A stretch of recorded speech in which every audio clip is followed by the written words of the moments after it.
আসসালামু আলাইকুম ভিউয়ার্স। হাওর অঞ্চলের খামারের দেশীয় পদ্ধতিতে উৎপাদিত হাঁসের ডিমের ব্যাপক চাহিদা রয়েছে সারা দেশে।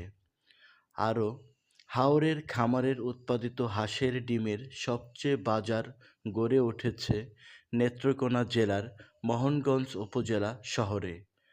প্রতি বুধবার শহরের মহিলা কলেজ রোড শেখ বাড়ির মোড়ে বসে এ বাজার। হাওর অঞ্চলে হাঁসের খামারের উৎপাদিত ডিম খামারিরা এ বাজারে বিক্রি করেন পাইকারি মূল্যে। বর্ষাকালে যখন হাওরের ফসলি জমি পানির নিচে ডুবন্ত অবস্থায় থাকে, তখন হাওর পাড়ে যেসব গ্রাম রয়েছে সে সকল গ্রামে খামারিরা তখন দেশীয় পদ্ধতিতে হাঁস পালনে খামারে ব্যস্ত সময় পার করেন। এসব খামারে উৎপাদিত হাঁসের ডিম খামারিরা উপজেলা শহরের শেখ বাড়ির মোড়ে অবস্থিত হাঁসের ডিম বাজারে বিক্রি করেন। এছাড়াও মোহনগঞ্জের পার্শ্ববর্তী সুনামগঞ্জ জেলার মধ্যনগর ও ধর্মপাশা থেকেও খামারিরা তাদের ডিম নিয়ে আসেন এ বাজারে।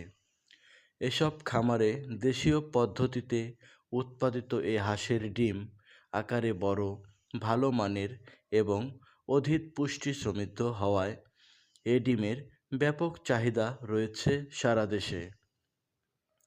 পাইকাররা এ বাজারে এসে প্রান্তিক খামারিদের কাছ থেকে ডিম সংগ্রহ করে জেলা শহর ময়মনসিংহ ও রাজধানী ঢাকার কাপ্তান বাজার এবং তেজগাঁও বাজার সহ সারা দেশে সরবরাহ করে থাকেন। স্থানীয় ডিম ব্যবসায়ীরা জানান, বাজারের ডিমের দাম ওঠানামা করে।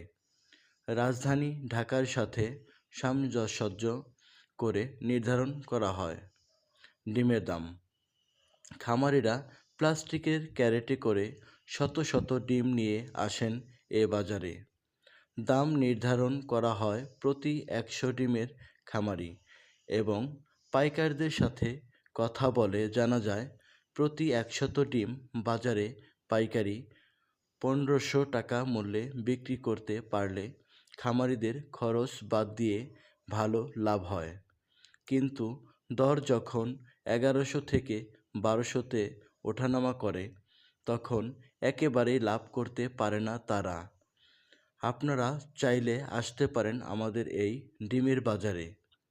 যোগাযোগের ঠিকানা: ঢাকা থেকে মোহনগঞ্জ যেতে বাস বা ট্রেনে যাওয়া যায়, যেখানে মোহনগঞ্জ এক্সপ্রেস, হাওর এক্সপ্রেস একটি জনপ্রিয় আন্তনগর ট্রেন যা সরাসরি কমলাপুর থেকে ছাড়ে। আর বাসে যেতে চাইলে মহাখালী বা অন্যান্য টার্মিনাল থেকে সরাসরি নেত্রকোনা মোহনগঞ্জ পৌঁছানো যায়। রেলপথে সরাসরি যাওয়া সুবিধাজনক হলেও বাসে খরচ তুলনামূলক কম এবং সময়ও প্রায় একই লাগে। ভিডিওটি ভালো লাগলে শেয়ার করে সবার কাছে পৌঁছে দিবেন। তো সবাই ভালো থাকবেন, সুস্থ থাকবেন। আসসালামু আলাইকুম।